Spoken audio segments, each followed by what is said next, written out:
तो क्या भारत के पड़ोसी देश म्यांमार के टुकड़े होने जा रहे हैं? जी हां, भारत का वो पड़ोसी देश जो पहले बर्मा के नाम से जाना जाता था, आज टुकड़े होने की कगार पर जा पहुंचा है। म्यांमार के हालत बेहद ही विस्फोटक हो चुके हैं। भारत के इस पड़ोसी देश के हालात बहुत ही ज्यादा खराब हो चुके हैं। म्यांमार के विद्रोही गुटों ने सेना को देश के कई इलाकों से निकालकर बाहर कर दिया है। यही नहीं, भारत के साथ लगते सीमा व्यापार के दो में से एक रास्ते पर कब्जा कर लिया गया है। जी हां, यही नहीं, म्यांमार और चीन की सीमा पर विद्रोहियों और सरकारी सेना के बीच भीषण लड़ाई हो रही है। म्यांमार के सैन्य शासक तो खुद कह चुके हैं कि अगर लोग सेना के साथ एकजुट नहीं हुए तो देश के कई टुकड़े हो सकते हैं। इस बीच चीन ने मौका देखकर म्यांमार की सीमा पर युद्धाभ्यास भी शुरू कर दिया है। चीन ने अपनी शक्तिशाली तोपों को सीमा पर तैनात कर दिया है। विशेषज्ञों का कहना है कि अगर चीन म्यांमार में बड़ा खेल करने की तैयारियों में लगा हुआ है और यह भारत के लिए टेंशन बढ़ा सकता है।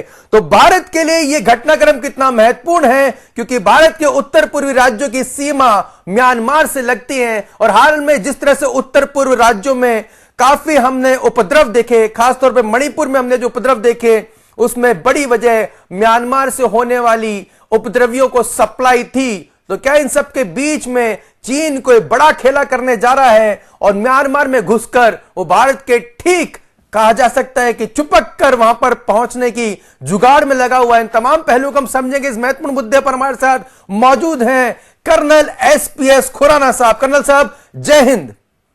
जय हिंद आशुतोष, बहुत बहुत धन्यवाद मेरे को आपके शो में बुलाने का। कर्नल साहब, आप हमेशा हमें स्ट्रेटेजिक जो डेवलपमेंट होते हैं समझाते हैं। ये जो म्यांमार में जो घटनाक्रम हो रहा है, जहां पर विद्रोहियों ने सेना को खदेड़ने पर जो है मजबूर कर दिया है, वो सेना जिसने कुछ समय पहले ही वहां पर सत्तारूढ़ दल को हटाकर जो है सिंहासन पर कब्जा किया था, आज वो सेना कमजोर होती दिखाई दे रही है और सबके बीच में चीन का युद्धाभ्यास करना। सर, ये पूरा हम आपसे ये मैटर समझना चाहेंगे। पहले मैं आपको ये बताना चाहूंगा कि म्यांमार, एक तो इसके बारे में थोड़ा सा मैं प्रकाश डालूंगा कि म्यांमार साउथ ईस्ट एशिया का सबसे बड़ा कंट्री है जिस रीजन में, और इसकी जो पॉपुलेशन है तकरीबन 55 मिलियन के करीब है। इसका बॉर्डर बेसिकली बांग्लादेश, इंडिया और चाइना, थाईलैंड, लाओस और इनके साथ बेसिकली लगता है। नाउ इसको इंडिपेंडेंस मिली है 1948 में और कंट्री का बहुत लंबा इतिहास है। आफ्टर इंडिपेंडेंस तो आई थिंक ये देश होगा जिसमें लॉन्गेस्ट रनिंग सिविल वॉर चालू है और कई तरह के इंसर्जेंट ग्रुप हैं जो कि देश की पॉलिटिकल है, एथनिकल है और कई माइनॉरिटी ग्रुप्स के हैं। इस समय समय पर देशों में जो सेंट्रल उनकी गवर्नमेंट बनी हुई है उससे भी जुड़े हुए हैं। इस तरह के कई इंसर्जेंट ग्रुप इसमें काम कर रहे हैं क्योंकि ये हिली एरिया है, फॉरेस्ट एरिया है। इंसर्जेंट ग्रुप जितने भी रहते हैं इनको छुपने की जगह मिल जाती है, रहने के ऐसे जगह मिल जाती है जहां पर उनको ढूंढना बड़ा मुश्किल हो जाता है। ये डेंसली फॉरेस्ट एरियाज भी इसमें हैं और 1962 से लेकर 2010 तक हम कहेंगे ये पूरी तरह से मिलिट्री रूल के पीरियड में था और 2021 से फिर ये मिलिट्री रूल के पीरियड में आ गया। यदि हम देखें तो जब इंडिपेंडेंट हुआ था तो उस समय से इनकी इंसर्जेंसीज बेसिकली शुरू हो गई थी। तब उनको red flag communist, white flag communist, people volunteer organisation, revolutionary Burma army, इस तरह के ये आर्मी रेबल्स थे इसमें और वे कम्युनिस्ट ऑफिसर के अंडर में काम करते थे। इस तरह कई इंसर्जेंट ग्रुप उस समय बन चुके थे जब इनको इंडिपेंडेंस मिला था। आपको मालूम है कि जब वर्ल्ड वॉर हुआ तब हमारे सोल्जर भी वहां जाके बर्मा में बहुत उन्होंने शौर्य का प्रदर्शन किया था, लड़ाई की थी जिसमें मानिक शाह भी थे। और 1949 में देखो चाइना इंडिपेंडेंट हुआ, 48 में तो बर्मा हुआ, 1949 में चाइना इंडिपेंडेंट हुआ क्योंकि चाइना जो है इसके नॉर्थ ईस्ट में है और काफी इसकी जो एरिया है उससे कनेक्ट होता है। अब जब 49 में जब हुआ तब उसको चाइनीज सपोर्ट बर्मा को मिलता था और फॉरेन असिस्टेंस के रूप में अमेरिकन सपोर्ट भी था। और उस टाइम पर चाइनीज नेशनलिस्ट के मिलिट्री पर्सन थे। हुआ क्या कि जब 1948 में 49 में चाइना की कम्युनिस्ट गवर्नमेंट आई तो जो चाइनीज के नेशनलिस्ट मिलिट्री पर्सन थे वो जाके ना बर्मा में जाके और उनकी हिल्स में जाके छुप गए और उसके कारण से वो हमेशा कम्युनिस्ट पार्टी के विरोधी रहे। और इसके साथ साथ ही इन्होंने वैसे बताया तो ब्रिटिश आर्मी के साथ में फर्स्ट एंग्लो बर्मीज वॉर हुई है 1852 में, सेकंड नहीं 24 to 26 2 साल तक, फिर सेकंड हुई है, फिर थर्ड हुई है 1800 करीब 85 में जाके। बाद में जब ये इंडिपेंडेंट हो गया ये कंट्री 1958 में इसने अपना पॉलिटिकली स्टेबल नहीं हो पाया, मिलिट्री रूल्स हमेशा इस पर डोमिनेट करता रहा। 1960 में जाके जब इसके इलेक्शन हुए पर वो इलेक्शन सक्सेसफुल नहीं हुए एंड मिलिट्री रूल इस पे काबिज हो गया। तब से लेकर करीब 51 साल तक ये मिलिट्री रूल में रहा, अनलेस उसके बाद में रिफॉर्म्स आए, बीच में सब कुछ हुआ, कई चेंजेस हुए इसमें। अब ये देखो चाइना का डोमिनेशन इसके ऊपर लगातार बना रहा। बीच बीच में चाइनीज वाले अंदर आ जाते थे, नेशनलिस्ट मिलिट्री पर्सनल जो उनके नेशनलिस्ट आर्मी थी उसको ढूंढने के लिए। इसके लिए इन्होंने कई बार मना भी किया, इनको रोका भी, पर बर्मा के पास में उतनी ताकत नहीं थी कि चाइनीज आर्मी को रोक पाए। आज भी ये चाइना से अपने जेट्स खरीदते हैं, फाइटर जेट्स, ये आर्मर्ड व्हीकल लेते हैं, इनसे तोप वहां से लेते हैं। डिपेंडेंसी इनकी उन पर ज्यादा बनी हुई है। जब किसी देश पर डिपेंड करोगे तो आदमी उस देश के अगेंस्ट में खड़े होने की क्षमता नहीं रखता। वो म्यांमार का हाल है। म्यांमार ने मिलिट्री रूल में बहुत ज्यादा भुखमरी का पीरियड देखा है। यदि हम बात करें तो 1988-89 में इन्होंने अपने आप के थोड़े रिफॉर्म्स लागू किए थे और उस रिफॉर्म के कारण सोशल कल्चरल कई चेंजेस किए गए, कॉन्स्टिट्यूशन को रिवाइज किया गया, बट वो ज्यादा दिन टिक नहीं पाया। मतलब हुए रिफॉर्म्स। अब ये देश हर बार इंसर्जेंसीज के फेरे में फंसा रहा और यहाँ तक कि इन्होंने 2000 आई थिंक 6 में इन्होंने करीब 2.5 लाख रोहिंग्या मुस्लिम्स को भी मार दिया था। तो you can understand military government जब एट्रोसिटीज करती है तो कई ऐसे फुटप्रिंट्स छूट जाते हैं जो सिविलियन के ऊपर होते हैं एंड मिलिट्री एंड बाकी सोसाइटी के ऊपर होते हैं जो लॉन्ग टर्म तक इफेक्ट करते हैं जी। अब हम करते हैं आज प्रेजेंट सिचुएशन की बात जी। जैसा आपने बताया कि चाइना के साथ में उसकी वो हो रही है जी। होने के कई कारण हैं, क्योंकि 2018 के बाद में जो मैंने समझा है अभी तक कि देयर इज ए ड्रिफ्ट और change in the foreign policy of Myanmar. They are bending towards more with India and they want to make India as trade and strategic partner. भले ही उन्होंने एक द्वीप चाइना को डेवलपमेंट के लिए दे दिया जो अंडमान निकोबार के नॉर्थ में है और ये द्वीप एक्चुअली में म्यांमार का है। वहां पर उन्होंने 80 करीब मीटर लंबी जेटी भी बना ली है कि शिप भी रुक जाए, पर ये वहां से बैठ के हमारे अंडमान निकोबार पे प्रॉब्लम कर सकते हैं, पूरी मॉनिटरिंग कर सकते हैं, क्योंकि ये डेवलपमेंट के लिए चाइना को दिया है। चाइना को थोड़ा सा भी आप स्पेस दोगे वो डेवलपमेंट करेगा। और दूसरा, यदि म्यांमार अपनी स्ट्रेटेजिक पॉलिसी में ड्रिफ्ट करता है और इंडिया की तरफ आता है, चाइना को प्रॉब्लम होगा। चाइना की जरूरत आज की ये है कि वो किसी भी तरह से इंडियन ओशियन में घुसने का सही और सरल रास्ता चाहता है। आपको मालूम है पाकिस्तान का ग्वादर पोर्ट, जहां पर वो अपनी पूरी रोड बना रहे थे, क्योंकि बलोच आर्मी ने उनको कई जगह ठोक दिया है और कई उनके चाइनीज के बंदे भी मारे गए, वो प्रोजेक्ट उनको मालूम है फ्यूचर में सक्सेस होता नहीं दिखाई पड़ेगा। पाकिस्तान कमजोर होता जा रहा है और वो ग्वादर पोर्ट पे डिपेंड नहीं कर सकते। चाइना प्लान कर रहा है कि किसी भी तरह एक रास्ता म्यांमार से खोले, और म्यांमार पोर्ट उनको मिलता है जी जो कि कलकत्ता से बहुत दूर नहीं है, ढाका के में भी पास होगा, बट उनकी एंट्री इंडियन ओशियन में इजी हो जाएगी। और चाइना एक इकोनॉमिक बेस्ड कंट्री है, वो इकोनॉमी के पीछे कुछ भी कर सकता है। जी अब इंसर्जेंट ग्रुप यदि खड़े होंगे तब लड़ाई शुरू होगी। आपको मालूम है इंसर्जेंट ग्रुप को कहीं से, चाहे वो अमेरिका से फंडिंग आए या एंटी चाइना की तरफ से फंडिंग आए, यदि वो खड़े होते हैं, इनकी मिलिट्री फाइट करने की उतनी कैपेबिलिटी नहीं रखेगी, और जंगल वॉरफेयर में लड़ना इतना आसान नहीं होता। जी जितने इंसर्जेंट स्ट्रांग हो सकते हैं उतना मिलिट्री नहीं हो सकती। जी इंसर्जेंट ग्रुप उस सिचुएशन का, उस प्लेस का, उस टेरेन का और अपने फायरिंग टैक्टिक्स का फायदा उठाकर वो मिलिट्री पर्सनल को इजीली टारगेट कर सकते हैं, और इसका फायदा उनको मिलेगा। और उनकी आर्मी कई जगह जहां भी कोशिश भी कर रही है जी वहां हार रहेगी। जी दूसरा, जितने म्यांमार मुस्लिम्स हैं, जो रोहिंग्या हैं, वो भी आर्मी से खुश नहीं है।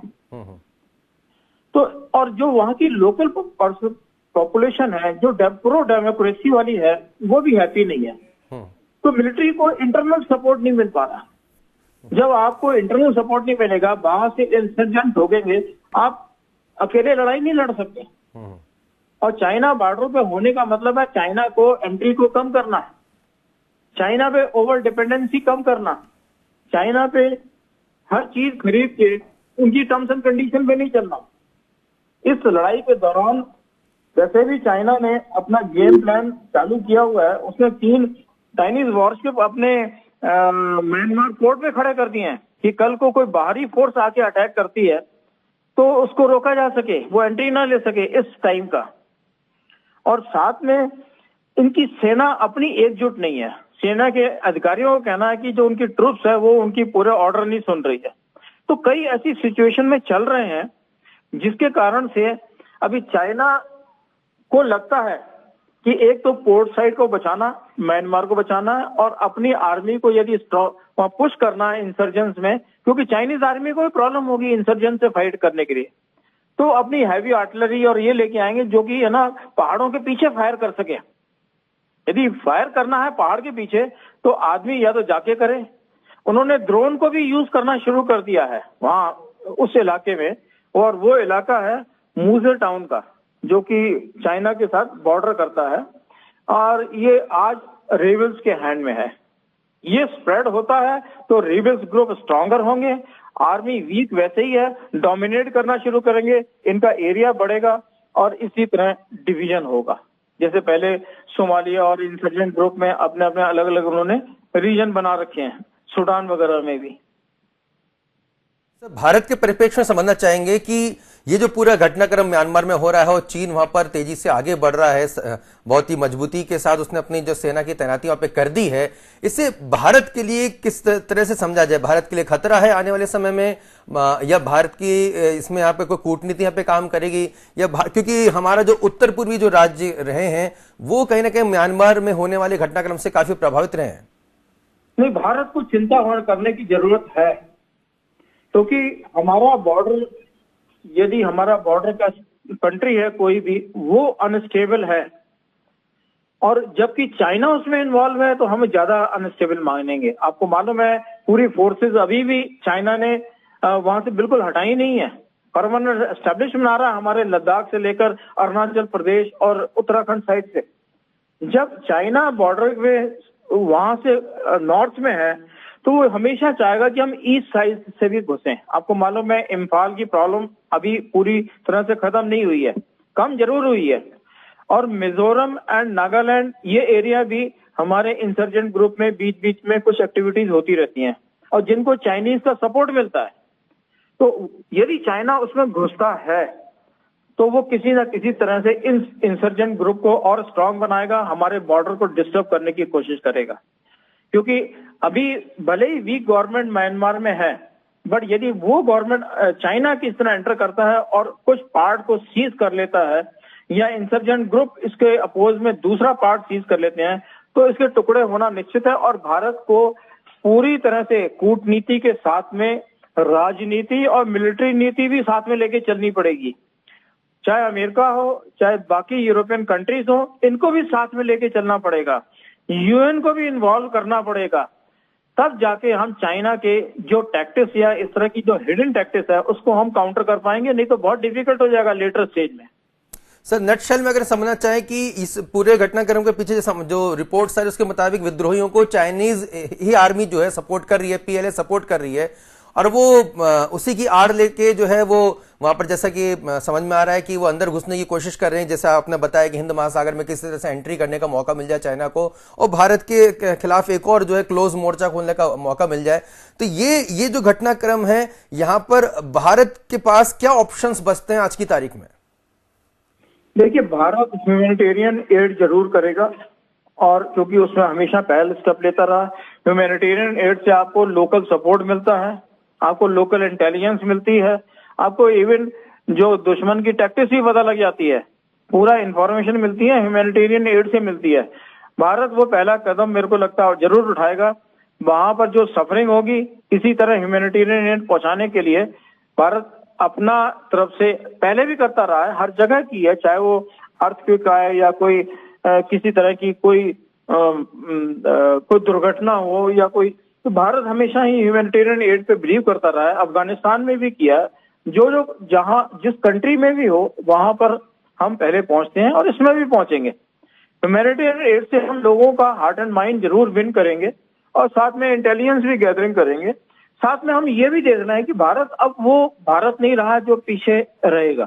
भारत अभी इस एरिया का एक लीडर बन गया है, और दूसरा जो दबे कुचले देश हैं जो अपनी आवाज नहीं दे पाते हैं, पूरे इस रीजन में भारत एक आवाज बन के उभरा है। ये हमने G20 में भी देखा है, और बाकी जितने भी मीटिंग होती हैं, हमारी जो कंट्री की लीडरशिप है वो अभी बहुत स्ट्रांग है। और मैं उम्मीद करता हूं कि ये जो होगा ज्यादा एस्केलेट ना हो, बट भारत को अपनी कूटनीति और राजनीति का इस्तेमाल करते हुए इस खतरे को कम करने में एक बहुत बड़ी सहायता मिलेगी। सर, अगर ये घटनाक्रम म्यांमार के टुकड़े कराने का सबब बन ही जाता है, यानी कि म्यांमार के टुकड़े हो ही जाते हैं आने वाले दिनों में, अगर एक पॉसिबिलिटी, एक प्रोबेबिलिटी हम लेकर चलें, उस स्थिति में भारत के लिए क्या स्थिति आप देखते हैं? भारत हर कोशिश करेगा कि इसके टुकड़े ना हो, क्योंकि इंटरनेशनली चाइना को दूर रखना बहुत जरूरी है। और चाइना की हर टैक्टिक्स इसको इंटरव्यू, चाइना तो किसी की बाउंड्री मानता नहीं, आप जानते हो।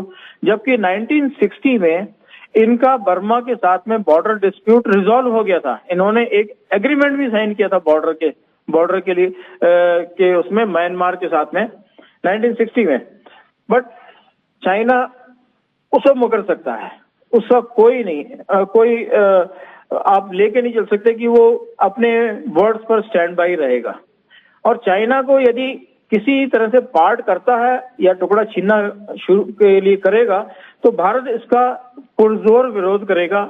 और मेरे को उम्मीद है कि इसका विरोध से कारण, क्योंकि आपको इंटरनेशनल पॉलिटिक्स में रहना है और यूएन के गाइडलाइन को भी मानना है, उसको इस बात के लिए मजबूर होना पड़ेगा कि ये इसको ऑक्युपाई ना करे।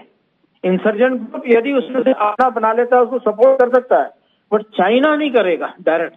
इंसर्जेंट ग्रुप करेगा तो वो इंटरनल कहलाएगा।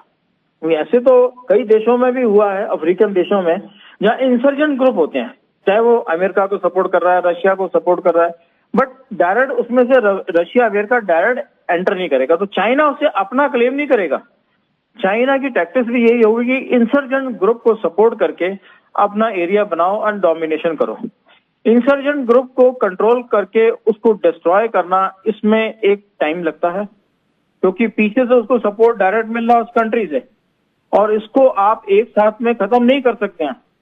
आपको टाइम इसलिए लगता है क्योंकि वो कंट्री आपको उस एरिया को सपोर्ट करना, और इसलिए जरूरी होता है कि इसके लिए आप अपनी तरफ से दूसरे ग्रुप को तैयार करिए, अपनी तरफ से उनकी मिलिट्री को सपोर्ट करिए जो फाइट करें, और उनको लगातार डिस्टर्ब करती रहे उस एरिया।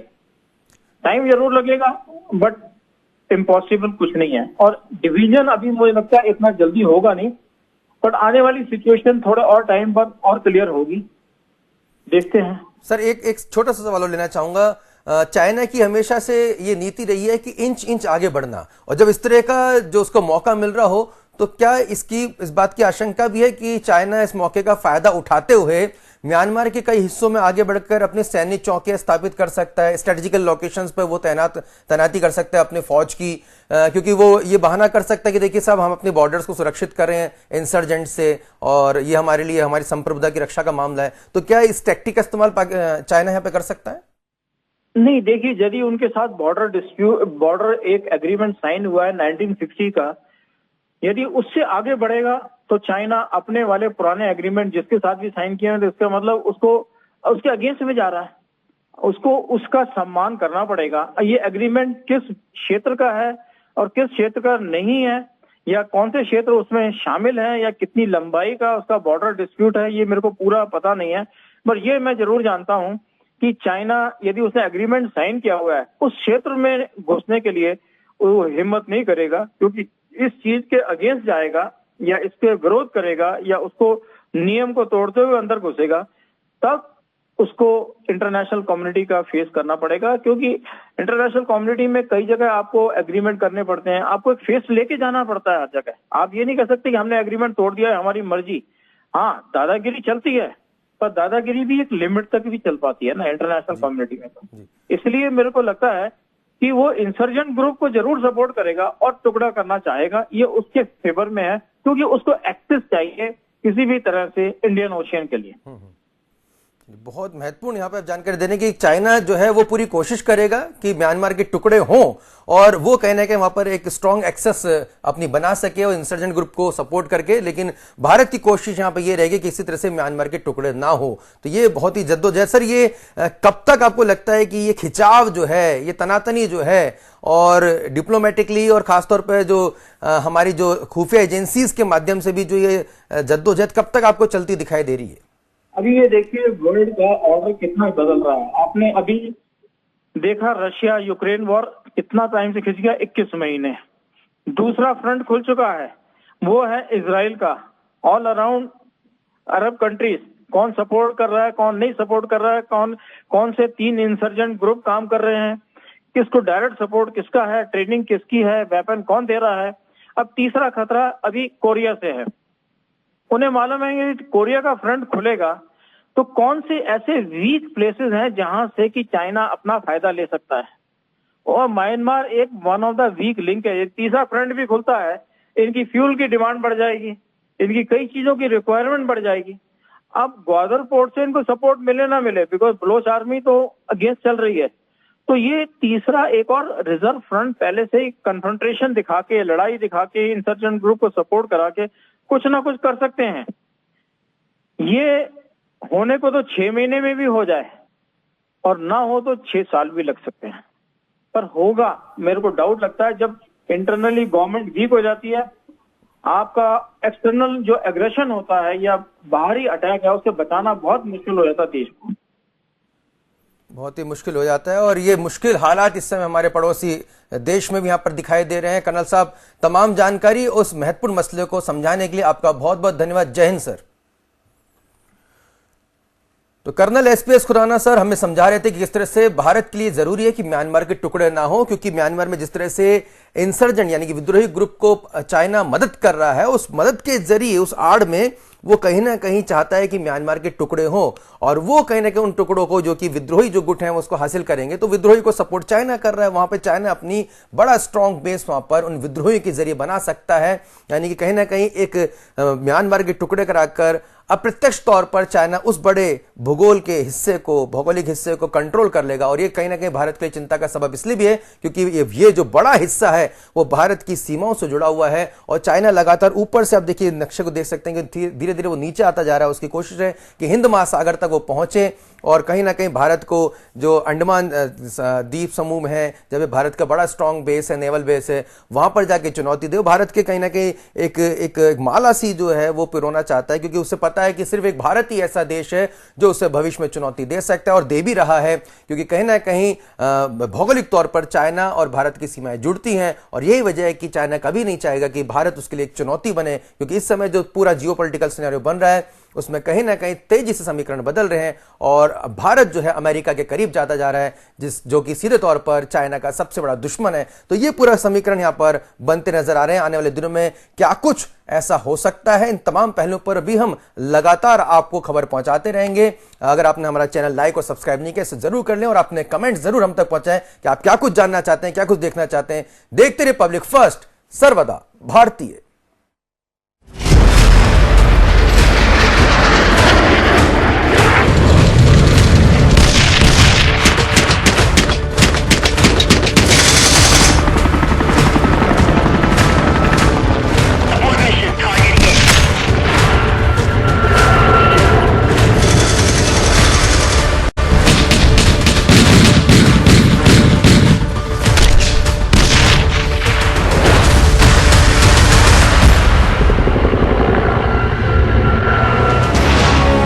ये है इंडिया फर्स्ट कम्युनिकेशन और आप देख रहे हैं पब्लिक फर्स्ट, सर्वदा भारतीय।